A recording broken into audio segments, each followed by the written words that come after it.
Shinobi Art of Vengeance is the first game in 5 years that I 100%ed. That should tell you right there that I like this game a lot, and I recommend it. However, it also has some big setbacks that keep me from wanting to replay it. Shinobi's triumphant return is here thanks to Lizard Cube, one of the two studios behind the incredible Streets of Rage 4, one of my favorite games of all time. You may remember that the other half, Guard Crush, also have a game coming out, Absalom, a roguelite co-op beat-em-up which had a fantastic demo a few months ago.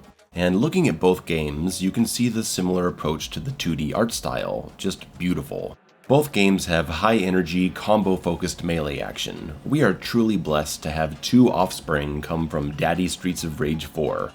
But there's another game of recent days that goes well with discussion of Shinobi, and that's Ninja Gaiden Ragebound, a solid action title that I recently discussed on this channel, focused on how it presents challenge. I'm happy to report that Shinobi is far better than Ragebound in terms of player accountability. Ragebound's default difficulty was largely a cakewalk, letting you run past nearly everyone you see, just forcing boss fights at the end.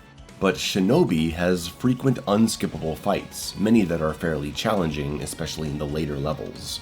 However, I don't think that this is going to be enough for the hardcore audience, and the game really needs a hard mode, or at least some kind of gem system like Ragebound has that can significantly make things more punishing. But I had a pretty good time with the combat. I'm trying to figure out where to start with this video, so I'll start with what makes me the happiest: the return of the Streets of Rage 4 meter system. Yes, Mayo is showing that he will never be able to stop talking about how brilliant SOR4 is. If you know how SOR4's health bar works, you'll be right at home with how magic is generated in Shinobi. SOR4 deducted green health whenever you used a special move, and you could get that health back by using normal attacks, but the bar continued to regenerate beyond the death of the enemies, so you actually had a good reason to master your combo juggles and style on enemies. Absalom brought back the same system, with dead enemy contact continuing to build magic, and the same thing is present in Shinobi. Every touch builds a little bit of Ninpo, your magic, and after an enemy dies, every further touch builds it more. Seeing this was, to me personally, a very big motivator for figuring out how to extend air juggles, using dash attacks, shurikens, unlocking multi-hitting attacks, and moves that relaunch. I was able to use more Ninpo in each fight because of this, and the combo routes I learned directly translated to doing more damage on living enemies and bosses. 5 years later, I still maintain that this is the most brilliant innovation in action games this generation, and discovering its existence in Shinobi just sent me over the moon.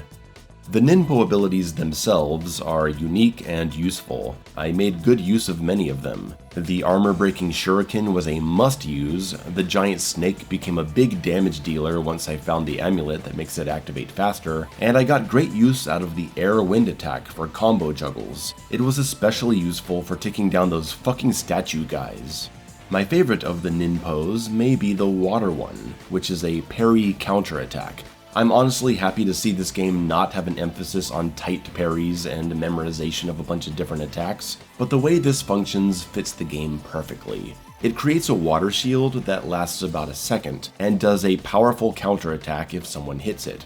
You can use it on reaction, or set it up in anticipation. It's just an option, and a good one. A limited one because it uses Magic Meter.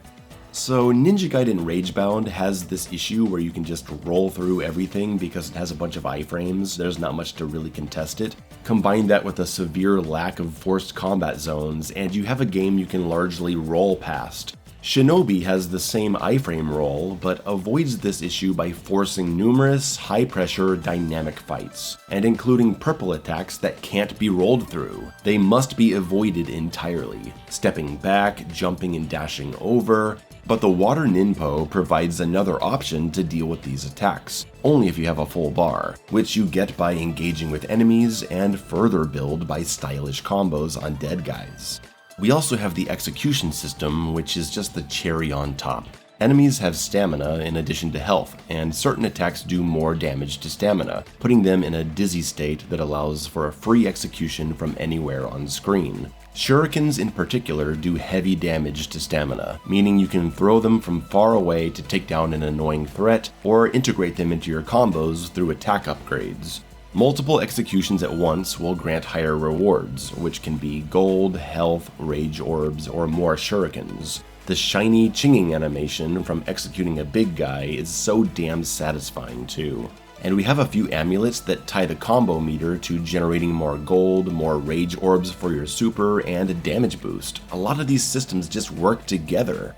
Yes, this is a glowing review of Shinobi's combat. Masterfully designed mechanical synergy, and loads of annoying asshole enemy types to contest you and keep you on your toes. Upgrades come from exploration, with many secrets to be found, tokens that are used to unlock new options in the shop, different suit colors, and one secret platforming challenge per map that gives you a piece of a new weapon. Eventually, I was so in love with what my character could do, and so intrigued by the potential of air juggles, that I eagerly looked for more upgrade tokens, really wanting to see what else I could do.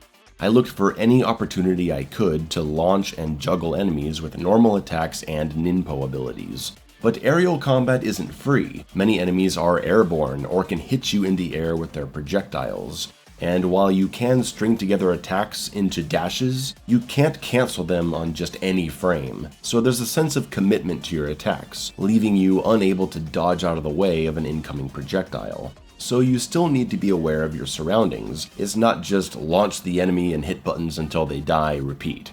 Grounded combat gives you plenty to work with as well. Charging knee, instant launcher, multi-hitting spin slash, drop kick, several unlockable light and heavy combinations and finishers. Man, there's just so much here, and it's all very well done. There's so much, in fact, it's a bit overwhelming. New abilities are handed out frequently, and combined with quick upgrades purchased at shops, pretty early in the game you're gonna have a lot of options. I would have preferred this to be more spaced out. Let me have a few tools and just enjoy the game for a while before drowning me in amulets, Ninpo attacks, traversal tools, and a dozen different normal attacks. Because it doesn't even feel like I need to make good use of them for a while anyway. My main issue with Shinobi is its pacing. It's a Metroidvania, more so in some levels than others, where there are long periods of little to nothing happening. And even when you do enter a fight, it's over just when it starts to get good. Later levels didn't have this problem so much, but a lot of the game felt like this. I kept saying, "Let me fight, goddammit!" And a couple maps left me with those "where the hell am I supposed to go" feelings that I simply do not like in my action games. I like figuring out a map in a horror game, but I like my action games tight and linear. I'm sorry, it's not a criticism, it's just a preference. This is why, as an overall campaign, I prefer Ninja Gaiden Ragebound. It's straight and to the point, no wandering around looking for 5 switches. I do definitely appreciate the integration of important combat mechanics in level traversal. This is something I talked about in my Pizza Matters video, praising Hi-Fi Rush and Pizza Tower for their excellent mechanics reinforcement. Shinobi has occasional environmental obstacles that require the use of your charge punch and the downward air kick to break through, and these are great tools to remind the player of because they're your go-to armor break options. I would have liked to have seen more combat options integrated into the levels. I wasn't so much of a fan of the platforming sections though, until much later in the game, when all the abilities come together. For a while it's just kinda blah. And sometimes it's downright infuriating because if you touch the edge of a wall, you auto-climb up. This led to many deaths that felt unfair because I never wanted to climb, but he did it anyway, standing right up into a hazard. This made me so fucking angry you couldn't believe it. Anyway, when you're finally stringing together floats, dashes, extended jumps, grapples, etc., all to get past one section, it's pretty fun. And there are some truly difficult sections dedicated to long platforming challenges that I very much appreciated. If you die, you get sent all the way back. Maybe there's a midway checkpoint, maybe, but just one.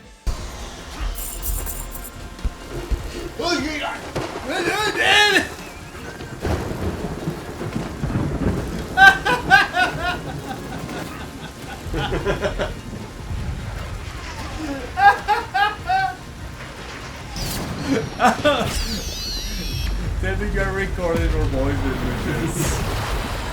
Artistically, it's probably the most beautiful game I've seen all year. Combat-wise, it's deep and addictive. And the story? I don't know, something's happening. Shinobi's an awesome game, when the pacing isn't dragging it down with big open spaces and backtracking and barely anyone to fight.